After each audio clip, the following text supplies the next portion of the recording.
மையமுடுக நேயர்களுக்கு வணக்கம். நீங்கள் இணைந்திருப்பது மையத்தின் காலை நேர பிரதான செய்திகளுடன். முதலில் தலைப்புச் செய்திகள். உயிர்த்த ஞாயிறு தாக்குதல் சூத்திரதாரி யார்? ஜனாதிபதி ஆனுரவிடம் கேள்வி எழுப்பிய எதிர்க்கட்சித் தலைவர். உறவை முறித்த காதலி, கத்தியால் குத்திக் கொன்ற காதலன். வடக்கில் சிங்கள மேலாதிக்கத்திற்கு இடம் கொடுக்கக்கூடாது, சிவஞானம் வலியுறுத்து. படுகொலை செய்யப்பட்ட திட்டம் முறியடிப்பு, 8 சந்தேக நபர்கள் கைது.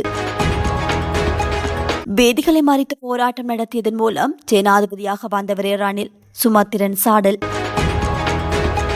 வெள்ளையான் கருணா குழுவின் கடத்தல் மற்றும் கொலைகள் அம்பலப்படுத்தும் சாரதி.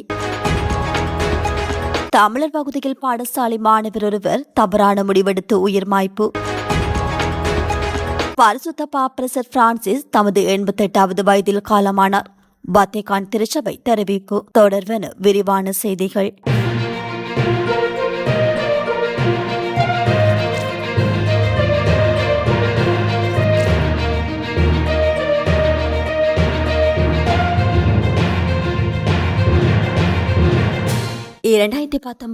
உயிர்த்த ஞாயிறு தாக்குதல்களின் பிரதான சூத்திரதாரிகளை 2025 ஏப்ரல் 21 வெளிப்படுத்துவதாக ஜனாதிபதி அனுரகுமார திசாநாயக்க உறுதியளித்திருந்த போதிலும் அவ்வாறு எவ்வித அறிவிப்பும் செய்யப்படவில்லை என எதிர்க்கட்சித் தலைவர் சஜித் பிரேமதாச விமர்சித்துள்ளார். திஸ்ஸமகராவில் நடந்த மக்கள் சந்திப்பின் போதே அவர் இவ்வாறு குறிப்பிட்டுள்ளார். அரசாங்கம் மக்களை ஏமாற்றி சாக்கு போக்குகளை கூறுவதாகவும் தாக்குதல் தொடர்பான ஜனாதிபதி ஆணைக்குழு அறிக்கை மட்டுமே குற்றப்புலனாய்வு திணைக்களத்திற்கு சமர்ப்பிக்கப்பட்டதாகவும் அவர் குற்றம் சாட்டியுள்ளார். சஜித் திசை காட்டிய அரசாங்கத்தை பொய்யும் பாசாங்குத்தனமும் கொண்டதாக விமர்சித்து மின் கட்டணத்தில் 33% குறைப்பு வாக்குறுதியை நிறைவேற்ற தவறியதாக தெரிவித்திருந்தார். பொது பயன்பாட்டு ஆணைக்குழுவின் தலையீட்டால் 20% குறைப்பு மட்டுமே நடந்ததாகவும் எஞ்சிய 13% குறைப்பை உடனடியாக செய்ய வேண்டும் எனவும் வலியுறுத்தினார். மேலும் உள்ளூராட்சி மன்றங்களுக்கு நிதி ஒதுக்கீட்டை நிறுத்துவதாக ஜனாதிபதி கூறுவது சட்டவிரோதம் எனவும் உள்ளூராட்சி சட்டங்களை புரிந்து கொள்ளாமல் முட்டாள்தனமாக பேசுவதாகவும் அவர் குற்றம் சாட்டியுள்ளார். 2028 முதல் வெளிநாட்டு கடன்களை அடைக்க 5க்கு மேல் பொருளாதார வளர்ச்சி தேவை எனவும் இதற்கு தொழிற்சாலைகள், சுற்றுலா ஏற்றுமதி ஆகியவற்றை மேம்படுத்த வேண்டும் எனவும் ஆனால் அரசாங்கத்திடம் திட்டமில்லை எனவும் அவர் சுட்டிக்காட்டியுள்ளார். அரசாங்கத்தின் பொய்கள் மற்றும் ஏமாற்று நடவடிக்கைகளை மக்கள் தீர்மானிக்க வேண்டும் என கூறிய சஜித் புதிய பொய்களுடன் மக்களை ஏமாற்றுவதை நிறுத்த வேண்டும் எனவும் அவர் வலியுறுத்தியுள்ளார். காதலனின் கத்து குத்து கிழக்காக காதலி உயிரிழந்த சம்பவம் புத்தளம் வெண்ணப்புவ பிரதேசத்தில் பதிவாகியுள்ளதாக போலீசார் தெரிவித்தனர். குறித்த சம்பவம் கடந்த 18ஆம் தேதி மாலை இடம்பெற்றுள்ள நிலையில் 20 வயதுடைய காதலிக்கு இவ்வாறு உயிரிழந்துள்ளதாக போலீசார் தெரிவித்துள்ளனர். உயிரிழந்த காதலிக்கும் சந்தேக நபரான காதலனும் 1 வருடத்துக்கும் அதிகமாக காலமாக காதல் உறவில் ஈடுபட்டிருந்தனர். இந்த நிலையில் உயிரிழந்த காதலி சந்தேக நபருடனான காதல் உறவை முறித்துக் கொள்ள முயன்றுள்ளார். இதனால் கோபமடைந்த காதலன் சம்பவத்தினத்தன்று காதலியின் வீட்டிற்கு சென்று தகராறில் ஈடுபட்டுள்ளார். தகராறின் போது சந்தேக நபரான காதலன் தனது காதலியை கத்தியால் குத்திய போது படுகாயமடைந்த காதலி சம்பவ இடத்திலேயே உயிரிழந்ததாக போலீசார் தெரிவித்துள்ளனர். பொத்தளம் மாரவில பிரதேசத்தில் வசிக்கும் 21 வயதுடைய காதலன் போலீசாரால் கைது செய்யப்பட்டுள்ளதுடன் இது தொடர்பான மேலதிக விசாரணைகளை போலீசார் மேற்கொண்டு வருகின்றமை குறிப்பிடத்தக்கது.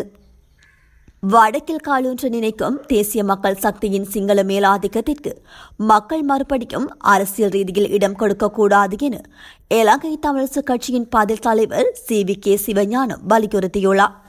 யாழ் மையத்தில் நடைபெற்ற ஊடக சந்திப்பின் போதே அவர் இவ்வாறு குறிப்பிட்டுள்ளார். உள்ளூராட்சி மன்ற தேர்தலில் தபால் மூல வாக்களிப்பு ஆரம்பமாக உள்ள நிலையில் 6ஆம் தேதி தேர்தலும் நடைபெறும் எனவும் எதிர்பார்க்கின்றோம். ஒவ்வொரு உள்ளூராட்சியும் அந்தந்த பிரதேசங்களை கொண்ட பிரதிநிதிகளை, குறிப்பாக தமிழர் பூர்வீக கட்சிகளை கொண்ட பிரதிநிதிகளை தேர்ந்தெடுப்பது அவசியம். இந்த நேரம் தமிழரசு கட்சி இம்முறை வடக்கு கிழக்கில் 58 சபைகளில் போட்டியிடுகின்றது. அந்த சபைகளுக்கு நாம் சிறப்பான வேட்பாளர்களை நிறுத்தியுள்ளோம். இந்த நிலையில் ஊழல் இல்லாத சபைகளுக்கு நிதி என ஜனாதிபதி கூறுவதை ஏற்க முடியாது. கடந்த காலத்தில் வடக்கு மாகாண சபைக்கு அனுப்பப்பட்ட நிதியில் எந்த நிதி திருப்பி அனுப்பப்பட்ட என்பதை எவரதும் நிரூபியுங்கள். அதை நான் திருப்பி அனுப்பப்பட்டது என கூறும் தரப்பினருக்கு சவாலாகவும் விடுக்கின்றேன். எவ்வாறு நாடாளுமன்ற உறுப்பினர்கள் சுயாதீனமாக சுதந்திரமாக செயற்பட முடிகின்றார்களோ அதே போன்றவர்களாகவே அவர்களும் தென்னிலங்கையில் நிகழ்ச்சி நிரலை நிறைவு செய்யும் ஏவுகருவிகளாக இருப்பர். அந்த வகையில் சிங்கள மேலாதிக்கம் இனி வடக்கில் ஈடுபடக்கூடாது. அதற்கு மக்கள் தெளிவுடன் செயற்படுவது அவசியம் எனவும் CVK சிவஞானம் மேலும் தெரிவித்துள்ளார். கம்பஹாவில் புத்தாண்டு கொண்டாட்ட நிகழ்வில் பிரதான விருந்தினராக பங்கேற்கவிருந்து வியாபாரி ஓஸ்மன் என்பவரை படுகொலை செய்ய கேகல் பத்ர பத்மை எனும் ஒழுங்கமைக்கப்பட்ட குற்றவாளி திட்டமிட்டிருந்ததாக கொழும்பு குற்றப்பிரிவு கண்டறிந்துள்ளது. புலனாய்வு தகவலின் அடிப்படையில் கம்பஹா வத்துமுல்ல பிரதேசத்தில் உள்ள வீடொன்றினை சோதனையிட்ட போது 8 சந்தேக நபர்கள் கைது செய்யப்பட்டனர். அவர்களிடம் மேற்கொள்ளப்பட்ட விசாரணைகளில் இது தெரிய வந்துள்ளது. கம்பகா பிரதேச வியாபாரியான ஒஸ்மன் குணசேகர எனப்படும் கம்பகா ஒஸ்மன் என்பவரை படுகொலை செய்ய தயாராக இருந்த 8 பேர் கடந்த ஏப்ரல் 19ஆம் தேதியன்று போலீஸ் சிறப்பு அதிரடிப்படையின் ஒழுங்கமைக்கப்பட்ட குற்ற விசாரணை பிரிவால் கைது செய்யப்பட்டனர். இவர்களுடன் ஆயுதங்கள் மற்றும் பல வாகனங்களும் கைப்பற்றப்பட்டன. விசாரணைகளில் கைதானவர்களில் சிலர் பொது மன்னிப்பு காலத்தில் ராணுவத்திலிருந்து விலகியவர்கள் எனவும் மற்றொருவர் ராணுவத்திலிருந்து தப்பியோடியவர் எனவும் தெரியவந்துள்ளது. கனேமுலை சஞ்சீவ படுகொலையை மேற்கொண்ட SF சலிந்து தம்மை இயக்கியதாகவும் கேகல் பத்ர பத்மவின் தேவைக்காக ஒஸ்மானை படுகொலை செய்ய தயாரானதாகவும் சந்தேக நபர்கள் தெரிவித்துள்ளனர். கம்பஹா ஒஸ்மன் பிரதான விருந்தினராக பங்கேற்கும் புத்தாண்டு கொண்டாட்ட நிகழ்வில் அவரை படுகொலை செய்யுமாறு கேகல் பத்ர பத்மே அவர்களுக்கு அறிவுறுத்தியதாகவும் தெரிவிக்கப்பட்டுள்ளது. T-56 ஆயுதங்களால் இரு பக்கங்களிலும் தாக்குங்கள் எத்தனை பேர் இறந்தாலும் பரவாயில்லை, ஒஸ்மன் கொல்லப்பட வேண்டும் என கேகல் பத்ர பத்மே உத்தரவிட்டதாக சந்தேக நபர்கள் தெரிவித்துள்ளனர். கொழும்பு குற்றப்பிரிவு பணிப்பாளர், மூத்த போலீஸ் கண்காணிப்பாளர், இந்திக்க லோககேட்டி மற்றும் அப்பிரிவின் பொறுப்பு அதிகாரி, பிரதான போலீஸ் பரிதோதகர் SP விஜயதுங்க ஆகியோரின் மேற்பார்வையில் விசாரணைகள் முன்னெடுக்கப்படுகின்றன. வேதிகளை மறித்து போராட்டம் நடத்தியதன் மூலம் ஜனாதிபதியாக வந்தவரே ரணில் விக்ரமசிங்கே என்று இலங்கை தமிழரசு கட்சியின் பொதுச் செயலாளர் MS சுமத்திரன் தெரிவித்துள்ளார். அவரின் வருகைக்காக வீதியில் போராட்டம் நடத்தியதற்காக வழக்கு தாக்கல் செய்யப்பட்டுள்ளதாகவும் குறிப்பிட்டுள்ளார். மட்டக்களப்பு மாயிலத்தமடு மாதவனி பணியாளர்களின் பிரச்சினை தொடர்பான நீதி கோரி ஆர்ப்பாட்டத்தில் ஈடுபட்ட சந்தேக நபர்களுக்கு எதிரான வழக்கு நேற்றைய தினம் தீர்ப்புக்காக ஒத்திவைக்கப்பட்டுள்ளது. கடந்த 2023 அக்டோபர் 8ஆம் தேதி மட்டக்களப்பு செங்கலடி பகுதிக்கு முன்னால் ஜனாதிபதி ரணில் விக்ரமசிங்கவின் வருகையின் போது கொம்மாத்துறை பகுதியில் மாயிலத்தமடு மாதவனி மேய்ச்சல் தறி பிரச்சினைக்கு தீர்வு கோரி வீதியை மறித்து ஆர்ப்பாட்டத்தில் ஈடுபட்டனர் என்ற குற்றச்சாட்டில் முன்னாள் நாடாளுமன்ற உறுப்பினர்கள், பண்ணையாளர்கள், சிவில் சமூக செயற்பாட்டாளர்கள், காணாமல் ஆக்கப்பட்டோர் சங்க உறுப்பினர்கள் மற்றும் ஊடகவியலாளர்கள் உள்ளிட்ட 30 சந்தேக நபருக்கு எதிரான வழக்கு விசாரணை நேற்றைய தினம் ஏறாவூர் சுற்றுலா நீதிமன்றத்தில் எடுத்துக் கொள்ளப்பட்டது. இந்த வழக்கு விசாரணையானது கட்டளைக்கு 30ஆம் தேதிக்கு ஒத்திவைக்கப்பட்டுள்ளது. வழக்கு விசாரணையில் ஜனாதிபதி சட்டத்தரணி MS சுமத்திரன் முன்னிலையாகி வழக்காடியிருந்தார். இதன்போது ஜனாதிபதி சட்டத்தரணி சுமத்திரனால் சமர்ப்பணம் முன்வைக்கப்பட்டது. அவரது சமர்ப்பணத்தின் போது குறித்த வழக்கானது ரணில் விக்ரமசிங்க ஜனாதிபதியாக வருகை தந்தபோது அதற்கு எதிராக போராட்டம் நடத்தியதாக வழக்கு போலீசாரால் ஏறாவூர் நீதிமன்றத்தில் 36 பேருக்கு எதிராக தாக்கல் செய்யப்பட்ட போது நீதவான் நீதிமன்ற நீதிபதியினால் முறையான ஆதாரங்கள் வழங்காமல் தள்ளுபடி செய்யப்பட்டது. இது தொடர்பான வழக்கு மீண்டும் அதே தகவலுடன் போலீசாரினால் புதிய வழக்கு 30 பேருக்கு எதிராக தாக்கல் செய்யப்பட்டமை குறிப்பிடத்தக்கது. கைது செய்யப்பட்டுள்ள முன்னாள் ராஜாங்க அமைச்சர் சிவநேசதுரை சந்திரகாந்தனின் சாரதியிடமிருந்து கடத்தல் மற்றும் கொலைகள் தொடர்பான பல முக்கிய தகவல்கள் கிடைத்துள்ளதாக குற்றப்புலனாய்வு பிரிவு தெரிவித்துள்ளது. அதற்கமைய கிழக்கு பல்கலைக்கழகத்தின் முன்னாள் துணைவேந்தர் பேராசிரியர் சிவசுப்பிரமணியம் ரவீந்திரநாத் கடத்தப்பட்டு பின்னர் கொலை செய்யப்பட்டதாக தெரியவந்துள்ளது. கடந்த 17ஆம் தேதி பிள்ளையானின் சாரதியாக செயல்பட்ட நபர் பயங்கரவாத தடுப்புச் சட்டத்தின் கீழ் குற்றப்புலனாய்வு பிரிவு அதிகாரிகளினால் கைது செய்யப்பட்டார்.